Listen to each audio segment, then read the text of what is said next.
How's it going? Finally. How's it going? It only took you like 22 years to come to Malmö.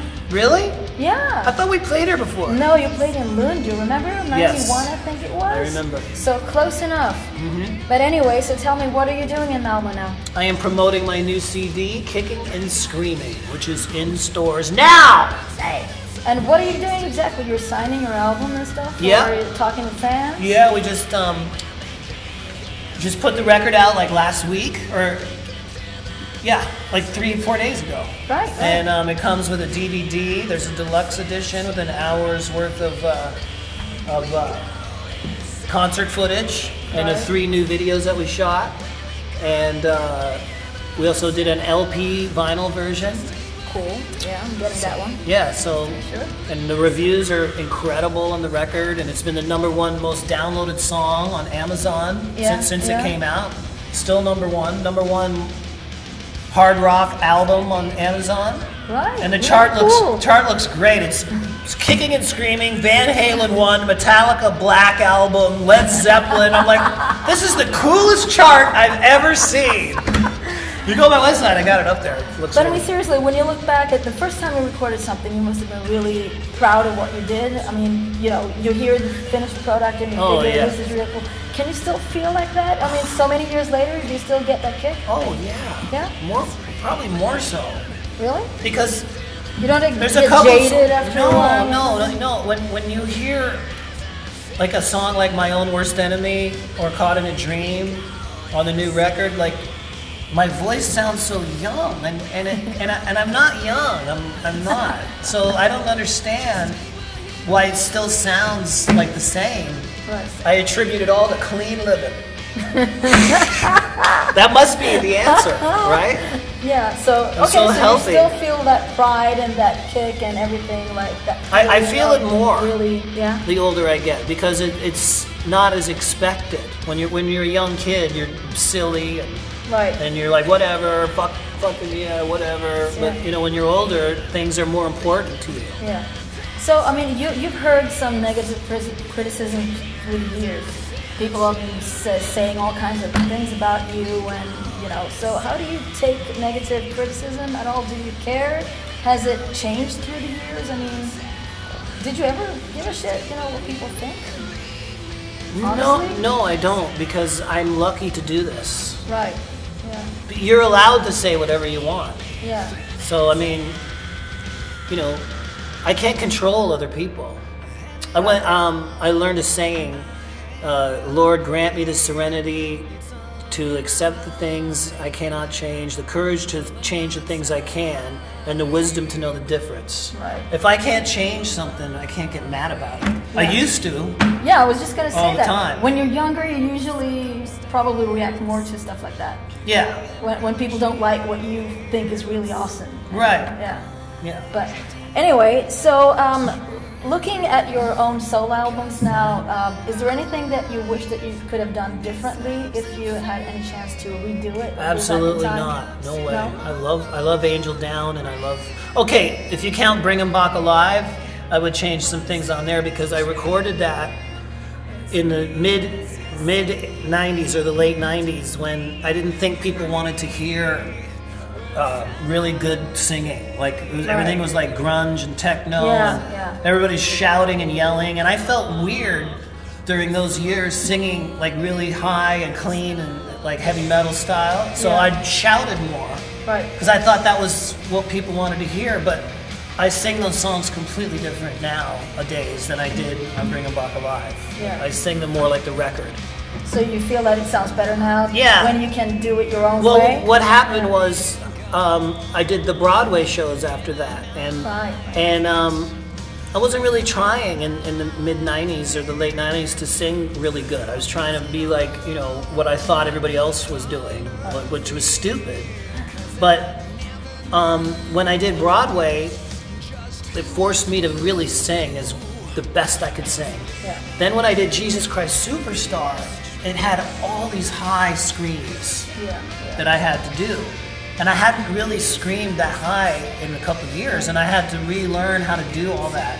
And once I got my voice going up in that super high range, I go, this is fucking amazing. Like, you want to do that? Yes. Like if you could do it, do it. Not everybody can do it. Yeah. So now on Angel Down, I screamed my ass off, and on this record too, it's got lots of high screams, and it's just a range of my voice that is very unique. Right. You know, so I like doing it.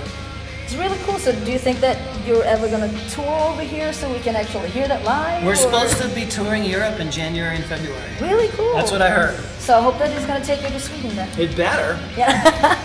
But what memories do you have from Sweden from before? Because you must remember some. My biggest memory is playing in Lund and doing Smågråden.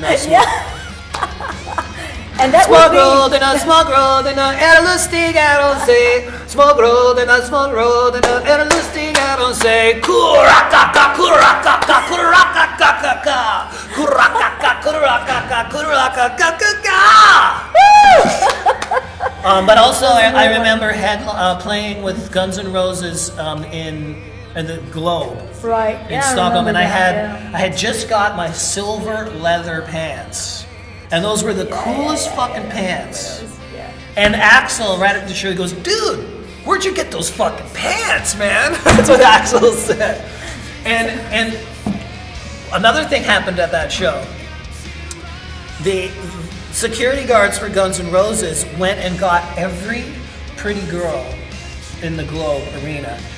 And it was a room about this size backstage, and somebody goes, Sebastian, come here. And I was like, what the fuck? And they opened the door and threw me in the room. I was like, and I was in the middle of like, I swear to God, 300 or 400 chicks that were stunning. And it was just me in there, in the middle of the room, and they were all along the walls. I was like, hi, and I was like, hi, like. I couldn't believe it. I'll never forget that. There was a lot of girls in there. That was your first taste of stardom, right? Real stardom. No. My first taste of stardom was like in Kid Wicked. My very first taste of feeling like a star was when I was in that band Kid Wicked, and I went downtown Toronto. I was 15, or maybe 15. I started that band when I was 14, but when I was 15. I was walking around downtown Toronto, and there was a rock and roll store that I always used to go to, where I got all my posters and buttons and everything for my jacket. And I was buying a Motley Crue button, and right next to Motley Crue was a Sebastian Bach button from the local rock, and I was like, holy fuck! They're selling they had buttons of my face! And I was 15! Wow. From the magazine Metallica. Right. Yeah, with a picture of Kid Wicked and all that. Yeah. And they were selling buttons of my face when I was 15. Wasn't that when you had that hair? That really crazy huge, and makeup that and stuff? blew my mind. I can remember right now. Like right next to Vince Neil, 10 buttons of Vince, there was 10 of me. And I was only 15 years old, and I couldn't believe it. I was like, and then we had a song on an album called Maple Metal, called Take a Look at Me. I got that one. I recorded that when I was, I think 14 or 15. Take a look at me. Yeah, I didn't sound like me. I didn't know how to sing really. No. But I was a little boy. But we were driving home, me and the drummer, from a club one night. I was just a kid. I was so tall I could get into the clubs, that's why. And they fucking came on the radio. And it was, we were in the car, and we were driving home, like after a Rush song, and they played, and the guy goes, we got a new band in Toronto here called Kid Wicked, and they're gonna take over the world, here's their song. We fucking couldn't believe, we were in the car screaming, oh my God! Like we were just, look at my arms right here. I couldn't believe they were playing us on the radio. Like that was my first taste. I just couldn't believe it. I couldn't believe it. Did you guys ever record anything more than that song? Yeah, we did. And I'm surprised it's not out. There's way better songs. Really? Way better songs. There's What happened to that? I don't know why. I don't know why it's not out there on YouTube and shit. Don't get any ideas. Yeah, don't get any ideas. Right after this, Kid Wicked fucking. Yeah, we had a cassette with like 5 songs. Oh yeah? Yeah. Really strange. Everything is out on the web. It's nowadays. way better really than Take a Look at Me. Like I had my voice. But that should be out there somewhere. Take a Look at Me, right?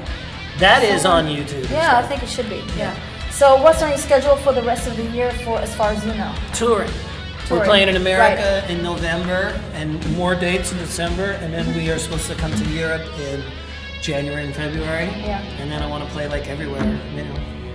Looking forward to that. That's what I want. All right. I'd like to do Sweden Rock, but I'm not going on at noon. Too fucking old for that. Yeah, let's not get into that. Yeah. I remember that one. I'm an older dude. Like, let me go on. Oh, come on. Well, I am, though. No, you're not. I'm not going on at noon. If you're old, then what am I? I really refuse to think of myself as old. Well, judging by I'm just saying by numbers. I'm saying, like, you can't have the old dude go on at noon. You can put the little kids up there. They're not up at that time. Yeah. You know? All right. Thank you. We're done. Thanks, guys. Thank you, Daniela. 25 years I've known this girl. She's a good one. Thank you, baby. Thank you. Awesome. Bye. Cool. Sweden Rock, I want to play, but I'm not going on at 7 in the morning. Cool.